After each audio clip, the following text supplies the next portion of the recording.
जैसे लड़का और लड़की दोनों शादी करना चाहते हैं और अपना पूरा जीवन एक दूसरे के साथ निभाना चाहते हैं, बट माता मान जाती है तो पिता नहीं मानते, पिता मान जाते माता नहीं, नहीं मानते। आजकल माता पिता को भी सोचना चाहिए कि नया जमाना है। अगर वो आपसे अनुमति ले रहे हैं, आपके पैर छू रहे हैं, तो आप उसका आदर कीजिए। ज्यादा बड़े वाले बन करके बात करोगे तो फिर अपमान भी हो जाएगा, आपकी बात नहीं मानेंगे। वो बच्चे हैं कि अगर बहू और बच्चा दोनों प्रेम करते हैं तो उसमें ये लड़ाई झगड़ा वाली बातें नहीं मन में लानी चाहिए कि अगर तुम इससे ब्याह करोगे तो हम तुम्हारा त्याग करते हैं, ऐसा वैसा। उचित देख करके मानना चाहिए। लड़की से बात करना चाहिए कि फ्रॉड तो नहीं है, तो 2-4 बार लड़की से मिले, उसके घर वालों से मिले, उसका व्यवहार देखे। शादी होने तक पवित्रता के साथ रहें तो क्या ये गलत है या सही? बहुत सुंदर है। शादी जब तक ना हो तब तक ब्रह्मचर्य से रहें, और माता पिता का आशीर्वाद जरूर लें, माता पिता की अनुमति जरूर। दोनों माँ पिता के चरणों में झुकिए कि हमने दोस्ती कर ली है और हम दोनों आजीवन के लिए पाणी ग्रहण करना चाहते हैं। आपकी अनुमति, आपका आदेश, आपका आशीर्वाद चाहिए, इतना जरूर करना चाहिए। जो आजकल के बच्चे हैं, मनमानी आचरण माता पिता की एक नहीं मानते हैं, वो बाद में दुख ही पाते हैं, पक्का समझ लो। महाराज जी, आपने तो शिव जी को देखा है, महाराज जी वो कैसे दिखते हैं महाराज जी? बेटे को देख ले तो बाप का अनुमान लग जाता है कि नहीं लग जाता? तो अब भगवान को अगर देखना तो उनके बेटे भक्त को देख लो। आप देखो, वो कर्पूर गौरम है, थोड़ा जैसे, अरे उनकी जटा बहुत बड़ी है, भाई थोड़ी छोटी है लेकिन है उन्हीं के बच्चे हैं। बहुत क्यूट होंगे वो। हाँ, बहुत क्यूट है बहुत क्यूट है, बहुत क्यूट है। तो भगवान शिव जो है, जैसे दिखते हैं वैसे हमारी वाणी में सामर्थ्य नहीं कि हम उनको बता सके। अपार सौंदर्य समुद्र है। अब नेत्रों ने देखा तो इनके वाणी नहीं है, और वाणी बोलती इसने देखा नहीं।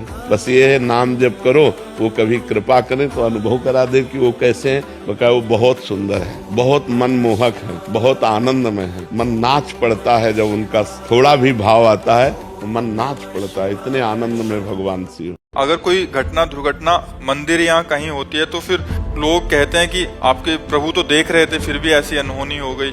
तो प्रभु तो तब भी देख रहे थे जब आप पाप कर रहे थे, उस समय कुछ बोले थे क्या? तो जब परिणाम आएगा, तो चाहे मंदिर में हो और चाहे आप धाम में हो, वो अपने कर्म का फल भोगना पड़ेगा। या तो उसका प्रायश्चित कर लेते, या तो इतना भजन कर लेते, न भजन किया न प्रायश्चित किया तो कर्म भोग तो भोगना ही पड़ेगा। भगवान क्यों बचाएंगे? आपने भगवान को पुकारा क्या? आपने भगवान का भजन किया क्या? आपने भगवान की आराधना की क्या? क्यों बचाएंगे? पूरे संसार को छूट दे रखी है। तुम चाहे पाप करो चाहे पुण्य करो, अपने कर्म का फल भोगो या भजन करके भगवान को प्राप्त कर लो। पूरी स्वतंत्रता दे रखी है। ये कृपा कहो कि मंदिर और धाम आदि में जो कष्ट मिलता है, जहाँ बहुत मिलना चाहिए वहाँ थोड़े से काम चल जाता है। तो अवश्य जो मिनट जो सेकंड जहाँ आपको मरना है वहीं मरना है।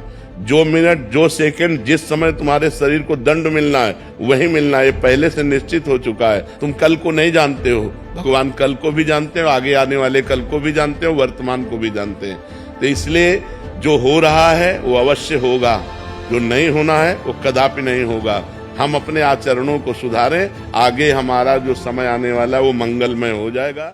महाराज जी, यदि हम किसी को दुख देते हैं और दिखाते हैं कि भगवान को हम बहुत मानते हैं, दूसरों के साथ छल कपट करता है, दूसरों को दुख देता है, मनमानी आचरण करता है, दिखावे के लिए माला चलाता है या दान पुण्य भी करता है, वो नर्क जाएगा, उसका कल्याण नहीं होने वाला है। सही ढंग से चलो, जो मार्ग बताया गया है उसके अनुसार चलो।